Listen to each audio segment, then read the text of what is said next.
some bullet points that I have here that I think the reason why it separates us from other areas. SB Nation is a terrific technology publishing platform. Like I mentioned, they host 300 sports platforms. And with the relationship they have with Yahoo Sports, if something we post, for example, when Adam LaRoche, that whole saga was happening that week, Yahoo Sports picked up a couple of our posts that we did as far as updating it. Because it's just easier for them to be like, actually this is good. You know, it's like retweeting. We'll just take this and repost it in Yahoo Sports. So that gives us a great deal to cast the net and to bring more eyeballs onto us. And two, he's the co-host of the podcast, he's a managing editor, he's been a mentor to me, Jim Margulis. If you are a White Sox fan, you may have heard his name. I think he is one of the best subject matter experts when it comes to the Chicago White Sox today. Some other nicknames I have for him, he's the voice of reason. To be honest, all White Sox fans, we have a meatball side to us. We oftentimes get angry, and when we get angry about the team and get frustrated, our opinions get a little crazy. And he is as cool as a cucumber. Nothing gets him too riled up, and he collects all the information, and when he gives an opinion, it's very well thought out. And I think for the White Sox community, it's good to have somebody like that, because you remember the 2000s, the glory days of Skip Bayless and Jay Mariotti writing about the White Sox. The "let's run Frank Thomas out of town" columns back in the day. It's a completely different tone and taste to it. And he's really built up as far as credibility. So much credibility, he's often on the radio circuit. So Speaks and Goff in the morning, when they want to talk about the White Sox, they'll bring in Jim. And Jim will answer any questions they may have. Or WLS, when Connor McKnight, who now hosts the pre- and post-game show for the White Sox, and the pre-game show, he may bring in Jim to give his opinion as far as what is happening today.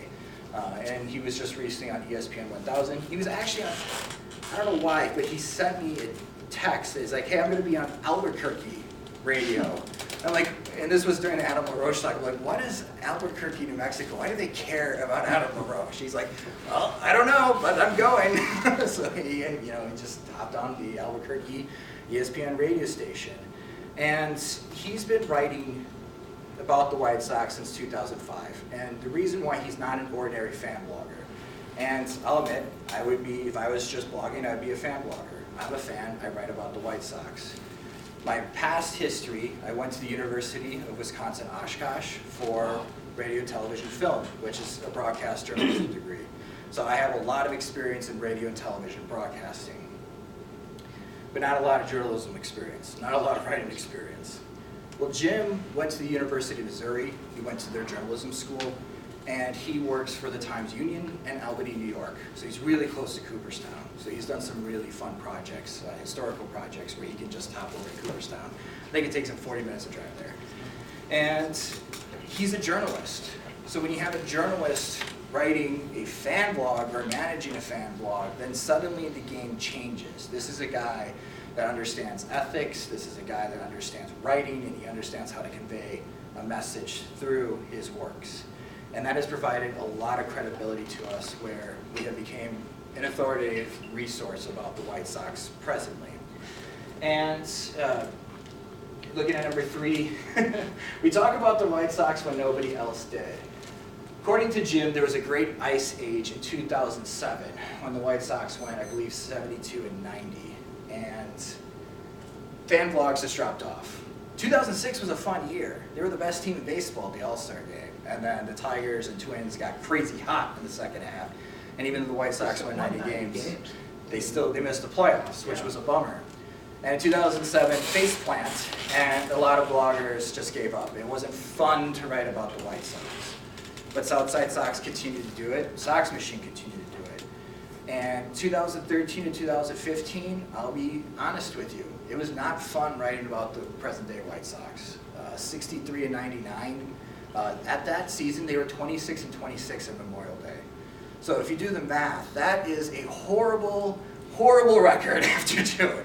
And it's not fun to write about a losing team, an aging team, watching your star Paul Konerko just deteriorate in front of you. That is tough to write about, and it's tough to talk about. But I think it gives you the discipline that if you continue writing about it, continue talking about it, White Sox fans that need a place to go get their information, I have somewhere to go. And I think that's why we're starting to see the engagement that we have. We have a great foundation, but the Score wasn't talking about the White Sox during this time. And if they were ripping on the team. The Tribune and Sun-Times, late last year, they stopped sending beat reporters to save money because nobody was reading, nobody cared about the White Sox. And lo and behold, 2016, they're 7-2, and White Sox fans on social media were irate. It's like, why is anybody paying attention? And now they're 24-12, and you're seeing articles all over the place. How great Chris Sale is, he's 8-0. How great Jose Quintana is. Adam Eaton, oh my gosh, Adam Eaton in the offseason, I saw 3 columns where people suggested that Adam Eaton should be the 4th outfielder. Oh, yes. Now he's leading the league in defensive runs saved in right field. And by hot take, soapbox moment, how much money are the Cubs paying Jason Hayward this year? Because Adam Eaton's outproducing him. But that's what frustrates White Sox fans with Chicago media, is that why aren't you guys giving us more attention? Because you talk about Chris Sale, and then the next point of conversation is, let's talk about Jake Arrieta, and then it goes off to Cubs land, and White Sox fans feel ignored. And because we talk about the White Sox when nobody does, and we talk about the White Sox every day, I think has given us even more credibility and become more of an authoritative voice about the team. 4, we are part media. We are recognized by the White Sox as a media outlet. So all the media emails, press releases we hop on the conference calls with Rick Hahn when he has them, when a major move occurs. We had Buddy Bell on the podcast, the assistant general manager, on the show at the start of the year to talk about the minor leagues and what certain prospects that he's keeping an eye on and the state of the farm system. So we do get access into the White Sox as a media resource, but we also have a viewpoint of a fan. We go to games, but we are not credentialed. So when I go to games, I went to 21 games last year, I paid. So I'm a paying customer. So when something stupid like Adam LaRoche's retirement is happening, if I cover it and I write it, I can be unfiltered. Scott Merkin does not have that pleasure because as a beat reporter, he's got to go there every single day. And he and I talked about this. It was his birthday that Friday when things exploded with the Adam LaRoche saga. So here he is, birthday, on vacation. Adam LaRoche retires and he's got to get his butt down to Glendale, Arizona to cover it. And he's like, I can't really, I'm filtered. I can't give what the fans, what they want. And fans want the pitchforks and torches. And he gets a bad rap. A lot of White Sox fans think that he doesn't tell the truth, but he does. I've been in those media scrums. He asks the questions that they want. But because we are part fans, when you have something crazy like the Adam LaRoche saga, we can get away with saying, this is stupid. White Sox players, please get your head out of your butts. Adam Eaton, do not call Drake LaRoche a 14-year-old a leader in the clubhouse, because that doesn't make any sense. We can get away writing that. They cannot, because if they do, man, that ruins every relationship they have, and they have an entire season they got to write about and cover. So that also, I think, gives us a bit of an advantage as well. And then finally, if you listen to the podcast, I don't say we're the SB Nation blog for the Chicago White Sox. I call us the SB Nation community site for the Chicago White Sox because that's what we became.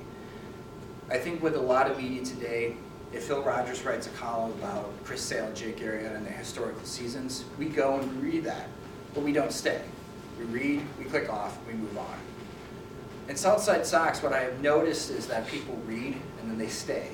In the comments section, some of the dumbest baseball conversations I've ever been with have been in there, but some of the smartest baseball conversations as well, where it just becomes very engaging.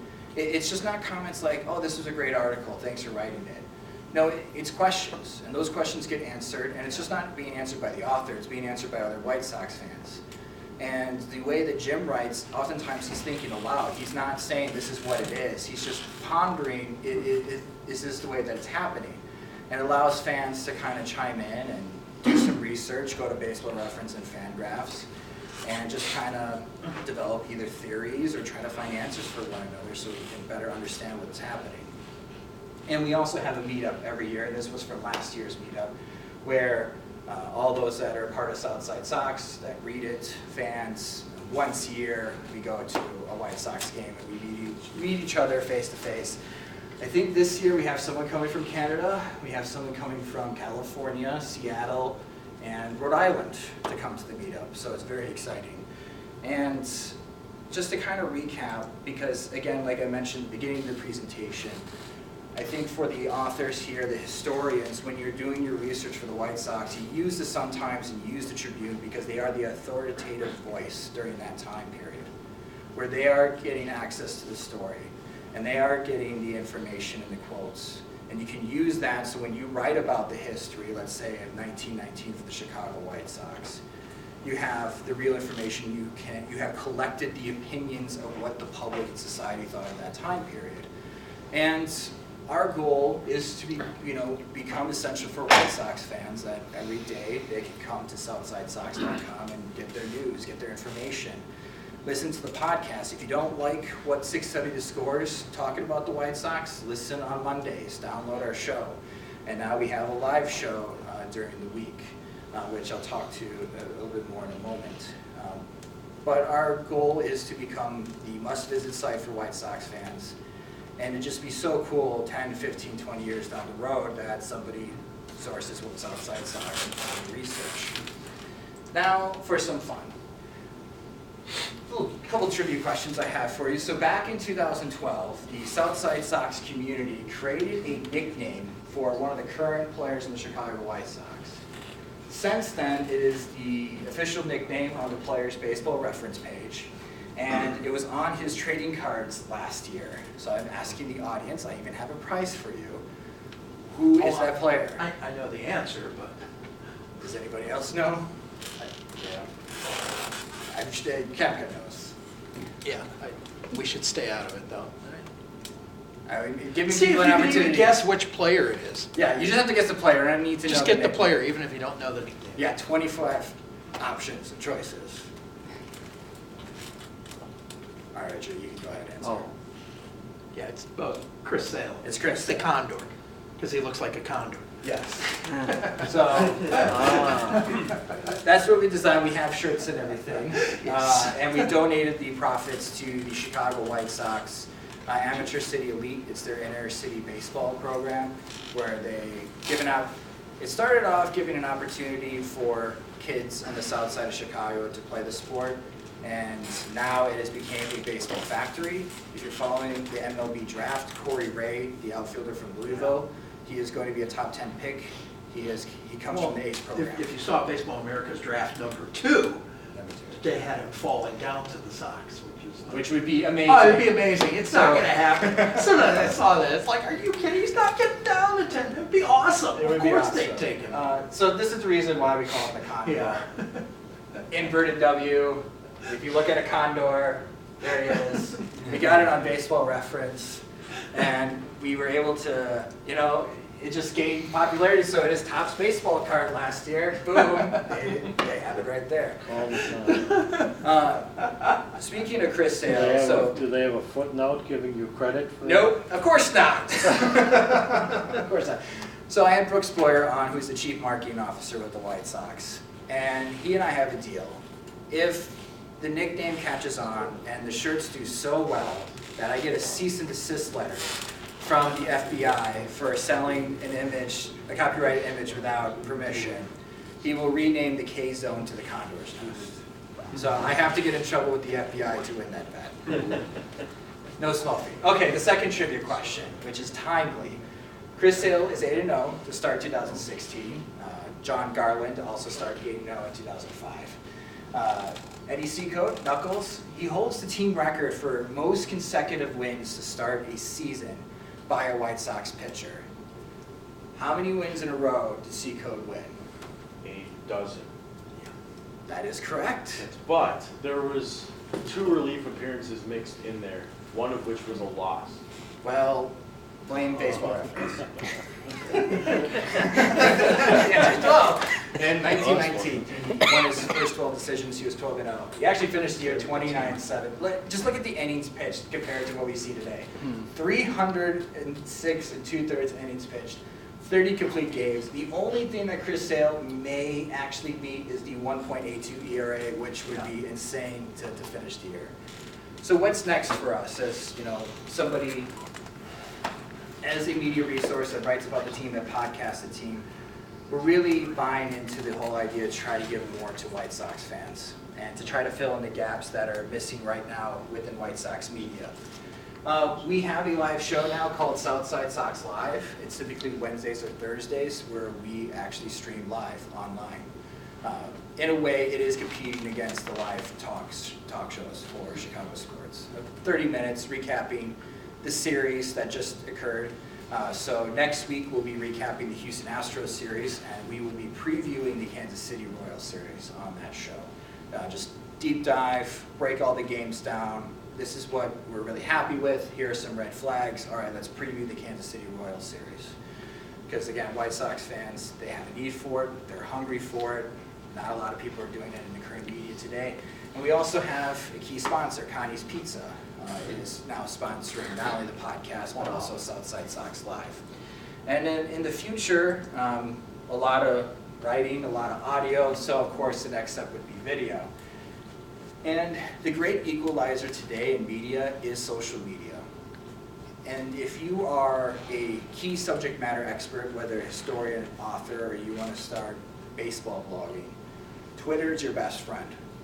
Because it's not only a way you can promote your work, but it's a way where you can voice your opinion. And it's a way that you can gain followers and have conversations online. And when things breaking news happens, if you have an opinion that many people like, you will continue to gain followers, and that is a way you can become a subject matter expert. Facebook, again, we promote our stories there. It's more eyeballs hopefully means more readers. And now Facebook is going to create something called Facebook Live. Today, it's on the phone. So in the near future, when something does happen, let's say Chris Sale breaks Seacoast's record. He starts the year 13-0. We may go on the phone and go live video just to talk about it with fans. Live video was only allowed to television stations a decade ago. But thanks to YouTube, an app called